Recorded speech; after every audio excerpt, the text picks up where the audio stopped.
এর মধ্যে একলব্য বসুর ডিএনএ স্যাম্পেলটা আছে। ইনার পেটের বাচ্চার সঙ্গে মেলে কিনা দেখে যত তাড়াতাড়ি সম্ভব আমাকে রিপোর্টটা করুন। আমি ইমিডিয়েটলি কাজ শুরু করছি। ডক্টর, যতটা তাড়াতাড়ি পারবেন প্লিজ। ওকে, আমি দেখছি। Thank you doctor, thank you. রাঙা,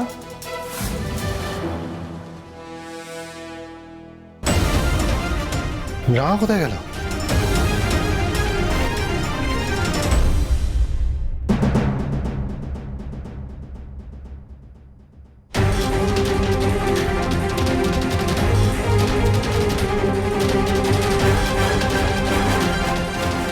দেখুন, একলব্য বসুর ডিএনএ স্যাম্পল আমাদের কাছে পৌঁছে দেওয়া হয়েছে।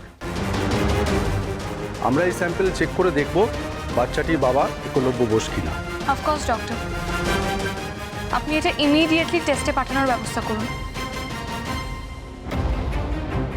ইনায়াকে দেখে তো মনে হচ্ছে ও বেশ আত্মবিশ্বাসের সঙ্গে কথাটা বলছে। এত জোর দিয়ে বলছে কি করে? তুমি নিশ্চয়ই এরকম একটা বাড়িরই স্বপ্ন দেখেছিলে, তাই না বাবা? যেখানে সারাক্ষণ শুধু অশান্তি আর অশান্তি, যে বাড়ির একজনের মনে কোনো শান্তি নেই, কোনো আনন্দ নেই, টেনশনে সারাক্ষণ সবাই অস্থির হয়ে রয়েছে, না পাচ্ছে খেতে, না পাচ্ছে বেরোতে, না আরে তার উপরে কিচ্ছা কেলেঙ্কারি। বাবা আমি তো বুঝতে পারছি না, আমরা মিডল ক্লাস ফ্যামিলি, আমাদের ফ্যামিলিতে এত রহস্য, এত অশান্তি কিসের? এগুলো তো নেওয়া যাচ্ছে না। আর আমার কেন রাগ হচ্ছে জানো বাবা? এই সব কিছুর মূলে রয়েছে মা আর রাঙা। মা রাঙার জন্য সবকিছু হয়েছে বাবা। দুজনে মিলে যে কি ঘট পাকাচ্ছে কিছু বুঝতে পারছি না। আর তার উপরে গোদের ওপরে বিস্ফোরণ হচ্ছে একলব্যর এই নোংরা কাজটা। একলব্যর জন্য আছে এরকম কাজ কেউ করতে পারে? আরে মধ্যবিত্ত মানুষের কাছে ইম্পর্টেন্স কি? তার মান আর তার সম্মান। এই সব কিছু নষ্ট করে দিল এরা। বাবা আমাদের বাড়ির লোকগুলোর জন্য আমাদের সবকিছু আজ ফিনিশড। সঠিক কহছো। দেখো বাড়ির বাইরে তো মুখ তো বেরোতেই পারছি না। না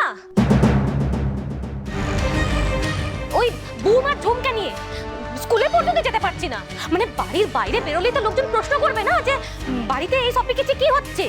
হ্যাঁ, জঙ্গল থেকে গোটে মেয়ে এসে ওই বাদরের মতো কার্নিস ধরে ঝুলছে, আর বাড়ির লোকজন গোটেবার বলছে সেটা রাঙা, গোটেবার বলছে সেটা রাঙা না। আর তার উপরে একলব্যর ওই কেচ্ছা কেলেঙ্কারি। মানে মানে আমি তো ভাবতেই পারছি না। লরিটা ভালো নেই মেজো বৌদি, তার মধ্যে এই সব কথাগুলো বলে কেন উত্তক্ত করছো? আর মার সঙ্গে রাঙার সঙ্গে তো কথা বলে সলিউশন বার করার চেষ্টা হচ্ছে। তুমি এর মাঝখানে বাবাকে কেন ইনভলভ করছো? তুমি কি কথা বলছো? যার বাড়ি তাকে ইনভলভ করবো না? আশ্চর্য তো। তোমরা বাবা থেকে তাকিয়ে দেখেছো? বাবার মনের কি অবস্থা বুঝতে পারছো তোমরা? একজন সাধারণ নিরীহ মানুষ সে পাঞ্চালি দুদিন বাবা বাড়ি থেকে বেরোয়নি, বুঝতে পারছিস তুই? তার মধ্যে তো মর্নিং ওয়াকও যেতে পারি। কোন মুখে যাবে বলো তো? আসলে জানিস তো, বাবার জন্য তোদের কোনো ভাবনা হয় না। রাঙামতি তীরন্দাজ সোম থেকে রবি প্রতিদিন সন্ধ্যে 7:30টায় স্টার জলসায় ও জিও হটস্টারে।